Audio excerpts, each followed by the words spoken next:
Finals pick'em, let's go! Welcome back, everybody. Spoilers for the two semifinal matches. If you haven't seen those yet, we're gonna find out who won those. So we are not doing too great, partially because so many people picked T1. Like, this is absolutely insane that more than 75% of people picked T1 against Gen G, who was better than them all season, better than them in quarterfinals, beat them all the time in LCK Spring, LCK Summer, and still the T1 hype was 75%.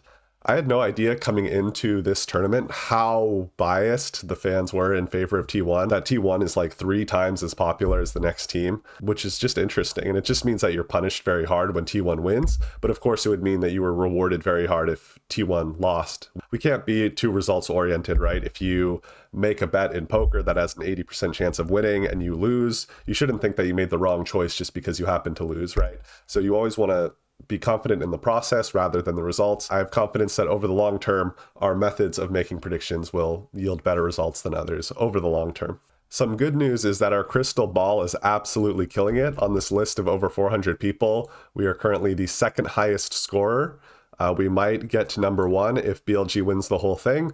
And if T1 wins the whole thing, only like 8 people will get ahead of us. So we should still be top 2% or top 5%, even if T1 wins. So our crystal ball was killer this year.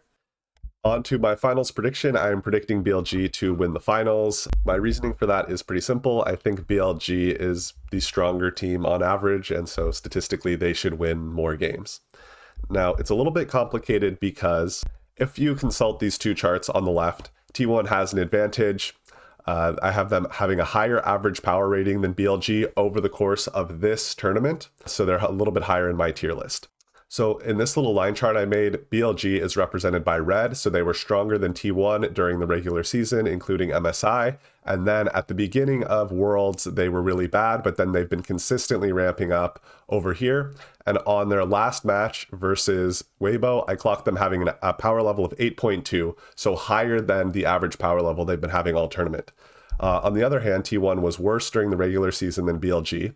And then they've been much more consistent over the tournament, but slightly weaker. I also clocked them having a power level of 8.2, exactly the same as BLG in that last match against Gen G, which is actually lower than their average. So they're really at a crossing point right here. And you might think that if their trends continue, BLG will cross T1, or if they revert to their average before the tournament, or counting both the regular season and the tournament, BLG will be stronger. The only situation in which T1 would be stronger is if you are only counting their average power level this tournament, which in this case, I think is punishing BLG too hard for early Swiss stage matches that were now more than 2 weeks ago. If I'm going to value matches from 2 weeks ago Swiss stage, then I also get to value BLG matches from the regular season or from MSI. If you watched my very controversial T1 fraudulent stat video, you also know that I don't think T1 has any special power at Worlds or against LPL teams, so they don't get any bonus points for that.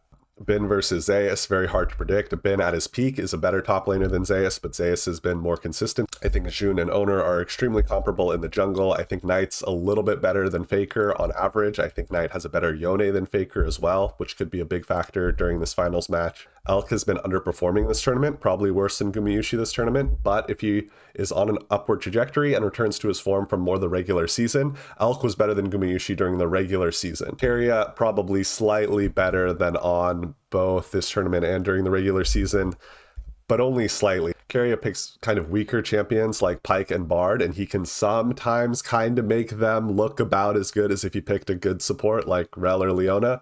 But there's also a pretty big chance that he doesn't make those picks work. There's always going to be a risk factor picking T1 because of their crazy Keria picks and because of their really weak Gumayushi picks like Caitlyn. They've also played Kindred Jungle last game on Owner, so they just have a lot of weaker champions in their champ pool. So that's always going to be a liability for me to pick T1. I'll go into this in a lot more detail in my T1 versus Gen G video releasing soon, but T1 basically beat Gen G just by getting massive gold leads before 15 minutes. And even though their team fighting was a lot worse than Gen G's, they had such massive gold leads that that's how they beat Gen G. While BLG's team fighting is not quite as good as Gen G, I think it's totally comparable to T1's team fighting, and I don't think BLG's macro will be nearly as bad as Gen G's macro was in those 3 games where they lost. All of that said, I'm not crazy confident in this prediction, right? I think this is maybe a 55-45 matchup, maybe 60-40.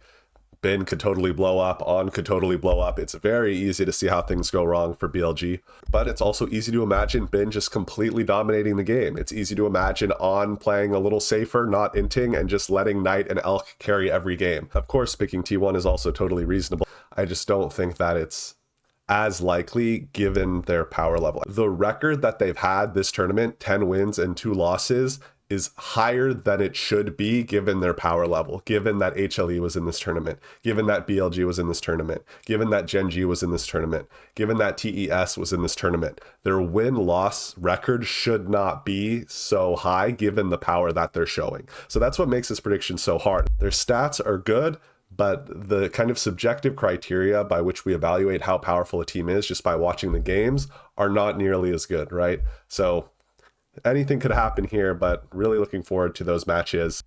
Make sure you subscribe if you love the content. Keep an eye out for my T1 versus Gen G analysis video coming out soon, and I will see you all next time. Thank you so much for watching.